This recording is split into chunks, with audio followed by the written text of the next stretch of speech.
So one of my biggest regrets is I didn't start investing in real estate early. So what is the main reason bakit kailangan umpisahan ang real estate investing habang nasa 20s ka pa? It's because of this. Compounding interest. So compounding is a strategy used to make money by reinvesting the profits from one property into another property. So if you start early, the more time your investment has to compound. But you know, when in your 20s, ang kalaban natin, patience. So this is not going to happen overnight. You have to hold on to your property for a long time. How can we take advantage of compounding in real estate? So we have to do a combination of different real estate investing strategies. So the first strategy that I recommend is buy and hold. So first, if you're in your early 20s, you need to build your credit score. So go get something that will prove the banks that you're a good borrower, like a credit card. Make sure you always pay on time. So the more responsible you are, the more banks would trust you with their money. So once you find a stable job or income, you should start saving for the down payment of any property na mapili mo for your future investment. So for instance, you want to buy a one-bedroom unit with parking worth 3.5 million. So the usual loan-to-value ratio is 80-20, 80% financing and 20% down payment. So kailangan may at least 700,000 kang pang down payment, especially if the unit is ready na for occupancy. So it's good to find a property na pwede nang lipatan para maparentahan or property na may existing tenant na. If you don't have that big amount of savings, you can get muna a pre-selling property. But the thing with pre-selling is wala pang balik ito sa investment mo. Wala ka pang ROI na abangan. So sometimes it takes 5 years bago ito malipatan. So natutulog lang yung pera mo. So if the property you bought is worth 3.5 million and paid 700,000 down payment, so yung loan balance mo ay 2.8 million. And you have to take advantage of Pag-ibig financing. So why take advantage of Pag-ibig financing? It's because only Pag-ibig can give you a loan term of 30 years and the lowest interest rate. So the advantage of being young and in your 20s, pwede mong ma-maximize yung 30 years to pay. And what does it mean? The longer the loan term, the smaller your monthly amortization will be. Something that I myself can no longer avail kasi nasa 30s pa lang ako. Your monthly amortization for Pag-ibig for 30 years is 17,240.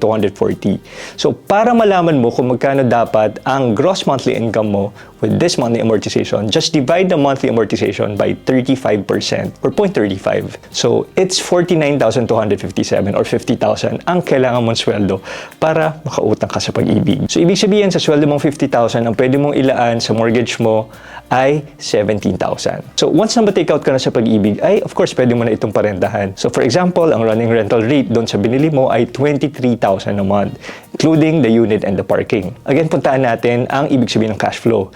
So pag ang expenses mo ay mas mababa sa monthly rent ng tenant mo, ikaw ay magka-cash flow, positive cash flow. So ito ang goal natin, of course. So with this example, if your rent is 23,000 and your mortgage is 17,000, may maiiwan pa sa yung 6,000. So syempre, kailangan mo matira ng konti para sa mga expenses like association dues and other maintenance expenses.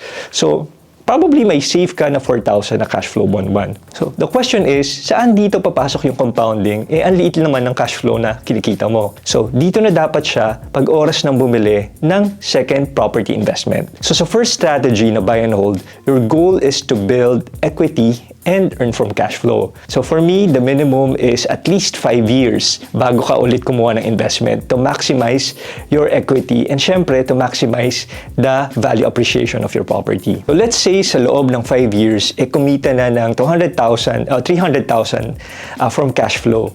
Medyo conservative pa yon kasi every year, pwede mong taasan yung rent mo. So what you can do is to take advantage of your increasing equity and value appreciation through refinancing or equity loan.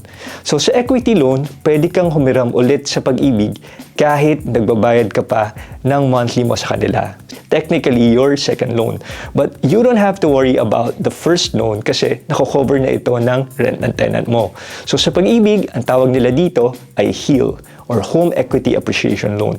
So you can check out my previous vlog about heal. So sa pag-ibig, pwede ka nilang pahiramin ng 60% of the current appraised value. So nung una mo nabili, yung property mo is 3.5 million and after 5 years, ang value na niya is 4.9 million. So 4.9 million times 60%, so pwede kang pahiramin ng pag-ibig ng 2.9 million. But syempre, kailangan i-less yung outstanding balance mo sa first loan. So if may utang ka pa, let's say 1.9 million from your first loan, the difference is 1 million. So ito yung neto na pwede nilang pahiramin sa'yo. So yung naipon mo from the cash flow na 300,000 plus yung pinahiram sa'yo ng pag-ibig na 1 million out of your equity, pwede ka nang ulit bumili ng second property investment mo. So for your second property investment, you want to diversify naman yung portfolio mo. So you want to buy a house and lot, and your second investment strategy is flipping. Siyempre, isa sa pinakamagandang source ng flipping ay foreclosed property. So for example, may nahanap kang foreclosed property from bank's listing na worth 1 million, but it needs renovation. So since may cash ka na 1.3 million, you have the advantage to bid. With foreclosed properties, cash is king. So if your cash offer hits the target price, malamang mabilis mo itong makukuha. So after paying the property 1 million cash, you still have 300,000 na pwede mong gamitin sa renovation. So after renovating the foreclosed property, tumaas na yung value nito. So ang tawag dito ay ARV or after repair value. So with flipping, you have to be motivated to sell the house as fast as you can kasi pag tumagal yan sa market, maluluma at magde-depreciate, lalaki yung expenses mo. So if mabenta mo siya ng 2.5 million, then you have a clean profit of 1.3 million. So your first property ay nagko-continue to build equity while you're earning cash flow from the rent of your tenant. So pabayaan mo na lang muna siya kasi you can still reinvest your 1.3 million to another property. So mas dumadami yung option mo habang lumalaki yung profit mo. So for your third investment, ang gusto mo naman itry is to build a small apartment. So, may nakita kang lot na pwedeng patayuan ng apartment. The lot costs 1 million and the construction for the two-door apartment is 2 million. So, kailangan mo mag-loan ulit for the house construction and pay the lot in cash since meron ka pang cash. So, by the way, most banks and Pag-ibig allows combination of loan purposes. So, pwedeng acquisition of lot combined with house construction. So, that can also be an option. So, but the big question here is, papayagan kaya ng Pag-ibig ang bank kung ang i-construct mo ay apartment? So, the short answer is no. Home loans are for residential lang dapat. You have to either get a business loan or equity loan if you want to construct an apartment. So, what others do is, pinapagawa nila muna either a duplex or a single attached na bahay para hindi halata, then papaupahan nila later on by expanding or extending the house. But if you want to be safe, just do build and sell. You just build a house, then sell it for a profit. So if ang nagastos mo sa acquisition of lot and house construction is 3 million, but you were able to sell the house, for instance, 6 million, so may malinis kang 3 million. Sa'yo nun, di ba? Yung 1.5 million mo, dumoble, naging 3 million. So with this kind of strategy, maghihintay ka ng at least 6 months to 1 year para matapos yung construction ng bahay. Of course, kailangan mo mabenta ito just like flipping as soon as possible because the structure will depreciate over time. And again, gagastos ka na malaki sa maintenance, taxes, plus association dues. So from 1.5 million na kinita mo sa flipping, dumoble siya sa build and sell. So with your 3 million, you can probably build a small apartment na for your next property investment. So probably sa mga panahon na ito, medyo nasa mid or late 20s ka na. Pero may condo ka na, nakapag-flip ka na, nakapag-build and sell ka na. Now, you're on your way to build your first rental apartment before turning 30. This means, if you start early, you can also retire early. So imagine the value appreciation of your properties if you start in your early 20s. What are the most common pitfalls if you're starting early in real estate investing? So sa mga narinig ko experiences from friends who started young, is naging excited sila kaagad and spend their profit too quickly. So pag kumita ka kaagad sa real estate investing while you're young, resist the urge to spend it. So remember these two words, delay gratification. So ito yung naging mantra ko nung nag-start pa lang ako.